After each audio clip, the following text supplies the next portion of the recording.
வணக்கம் அன்பு தமிழ் சொந்தங்களே, மீண்டும் ஒரு இனிய காணொளியில் உங்கள் அனைவரையும் சந்திப்பதையிட்டு மற்றற்ற மகிழ்ச்சி கொள்கின்றோம்.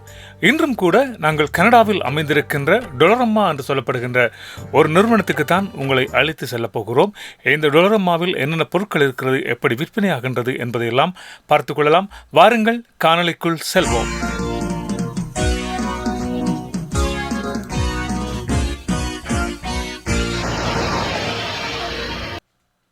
இப்பொழுது நாங்கள் டொலரம்மாவினுடைய விற்பனை பகுதிக்குள்ளே வந்திருக்கிறோம்.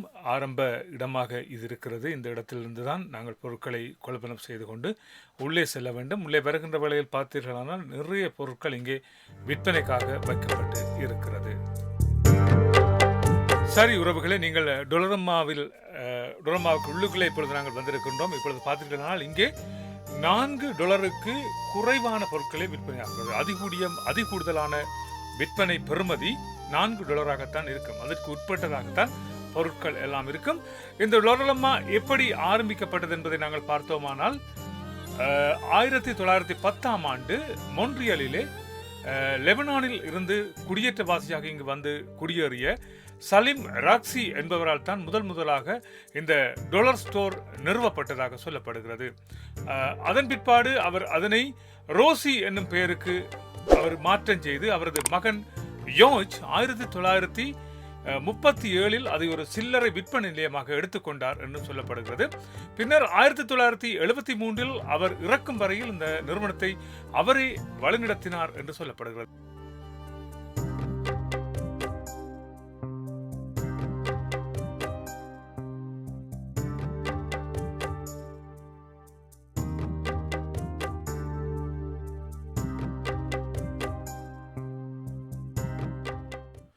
நல்லது அன்புறவுகளை, நீங்கள் பார்த்து கொண்டிருக்கின்ற இந்த காணொளியிலே பார்த்தீர்களானால் உங்களுக்கு தேவையான சகல பொருட்களையும் அங்கே நீங்கள் பெற்றுக்கொள்ளலாம்.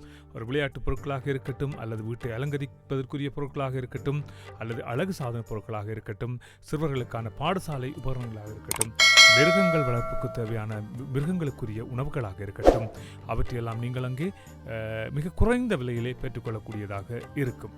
அது மாத்திரமன்றி இந்த கடைகள், அதாவது இந்த டொலரம்மா கடைகள் ஒன்டாரியோவில் 539 கிளைகளையும், கியூபெக்கில் 379 கிளைகளையும், அல்பர்டாவில் 134 கிளைகளையும், பிரிட்டிஷ் கொலம்பியாவில் 111 கிளைகளையும், நியூ பிரின்சிக்கில் 42 கிளைகளையும் என்று சொல்லி இப்படி ஒவ்வொரு பிரதேசங்களிலும் தனது கிளைகளை பரப்பி வருகிறது.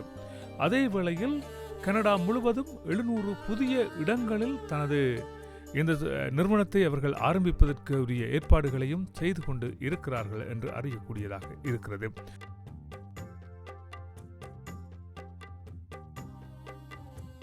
அந்த டொலரம்மா நிறுவனம் இப்பொழுது தரமான பொருட்களைத்தான் இப்பொழுது விற்பனை செய்து வருகிறார்கள். என்னென்று சொன்னால், நினைக்கிறேன் 2018ஆம் ஆண்டு 50,000க்கும் மேற்பட்ட குழந்தைகளுக்கான விளையாட்டு பொருட்கள் குழந்தைகளுக்கு ஆபத்தை விளைவிக்கும் என்ற ஒரு தன்மையை காட்டி அந்த நிறுவனத்திலிருந்து அது மீளப் பெறப்பட்டது. இதன் பிற்பாடுதான் அந்த நிறுவனம் இப்பொழுது மீண்டும் ஒரு புதிய வடிவெடுத்து மக்களுக்கான சேவைகளை தரமாகவும் அதே வேளையில் மேம்பட்டதாகவும் வழங்கி வருகிறது.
நல்லது அன்பு தமிழ் உறவுகளே, இன்றைய தினம் மொன்றியலில் அமைந்திருக்கின்ற டொலரம்மாவிற்குள் சென்று அங்கே என்னென்ன பொருட்கள் இருக்கிறது, அவர்கள் என்னென்ன சேவைகளை வழங்குகிறார்கள் என்பது தொடர்பான தகவல்களை உங்களுக்கு தந்திருந்தோம். சரி அன்புறவுகளே, இந்த காணொலியோடு நாங்கள் நிறைவு பெறுகின்றோம். மீண்டும் மற்றொரு காணொலியில் உங்கள் அனைவரையும் சந்திக்கும் வரை அன்பு வணக்கங்களை கூறி உங்களிடமிருந்து விடைபெற்றுச் செல்லும் நான் என்றென்றும் தோழமையுடன் உங்கள் ரீகன்.